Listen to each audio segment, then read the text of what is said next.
The ship is once again ready to roll here, this time from Kimpese in the Democratic Republic of the Congo, or the DRC. I arrived here yesterday comfortably a little after 2 and checked into a guest house operated by another congregation of nuns, not the one that I have been interacting with now for a few weeks, starting in Cameroon. Nonetheless, they were full of kindness when I arrived. They made a fairly quick handoff to their staff that operate this space, and pretty soon I was settled in. This morning I saw one mosquito, which, as far as I know, never bit me. Last night I had this window closed. You can see the screen also there, so the screen is part of the story why there's no mosquitoes, but I discovered last night they really close all the doors coming into the building, including screen doors. They're very meticulous about it. And I think all of that is why I only encountered that one mosquito. I didn't even drop the mosquito net last night, leaving the air space open, and I slept very well. You might also see the air conditioner there behind me. I did run that this morning. I turned it off and opened the window because the bird song was so nice. This space also has running water, so I was able to take a real shower versus a bucket shower last night when I arrived. There's gardens outside. They're beautiful. It's old construction, but well kept. Lots of tile. It's another space I wish I could have stayed longer. It was $20 for the space. I paid in local currency 45. Forgive me, I'm spacing on the currency name at the moment. It is Congolese franc, that's what it is, CDF, which is different even from across the river in the Republic of the Congo, where it's another franc, the CFA. Let's not get hung up in currencies though, because that's a long conversation. I am about 50 miles from the Angola border, and that is roughly 80 kilometers.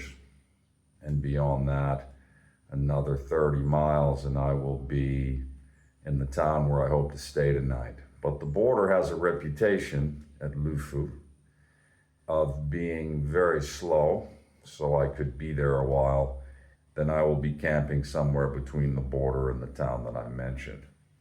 I have a broken spoke, which I've reported by now at least once, and that concerns me. I am truing the wheel when necessary from the side of the road or in the room where I am now. I did so last night. You can see where the spoke once was. The wheel is not true, in part because I am not a professional in this regard, but it also has a broken spoke, so I don't know if you can true the wheel completely with a broken spoke. I certainly haven't been able to, though I do have it looking quite good when you spin it. The wheel is not doing this all that much, just a little bit. Instead, it's spinning fairly straight, or true as it's known. So today should be a busy day. Once I arrive to the border, I'm expecting a visa on arrival, a 30-day visa. I will not be arriving with an e-visa, which you then hand off to the immigration, and they typically put the visa in your passport, which is a sticker, sometimes even referred to as a sticker. I'm expecting just an entry stamp and also an exit on the other side when I depart to Namibia. In between, as I was beginning to think about and say, and this is all associated with that broken spoke, I have rerouted. I was going to take a central route through Angola, but now I'm going to head to the coast to Luanda, which I haven't had a chance to check. I assume that's the capital. There are high-end bike shops there that can rebuild that wheel if necessary and certainly repair the spoke. That is 380 miles or so from where I'm sitting, so I'll be about 300 miles from there when I reach the town where I hope to sleep tonight. Let me add just 2 more details. Last night I put on a new chain. Recall I had 4 chains in my bags rolling out of Tarifa, plus a new chain on the bike. Now I have 2 new chains on the bike, so I have put 2 chains on in between. As that implies, the chain duration has been phenomenal. I've not had chains last as long as these chains have on this journey on any of my adventures by bicycle. And I do wonder if it's the chain lube, which is a lube that I hadn't used in the past. Look on the video somewhere on the screen. I will present to you the name of that chain lube. So my bike is getting lighter, and I'm also keeping up with the chain wear so I don't damage the ring or the cassette.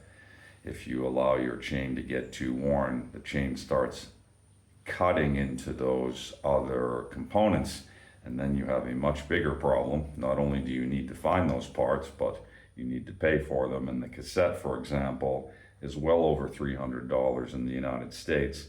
I wouldn't want to have to buy one in Africa, even if I could find it. I also wanted to mention that a small part used to secure my one-up pump to the bicycle, it broke yesterday. It was worn out by this point. It was rubber. But fortunately, one-up gave me a rebuild kit for that pump. I really appreciate that kindness. And it included a replacement strap, so I fixed that yesterday too. That's it from this beautiful space in Kimpese.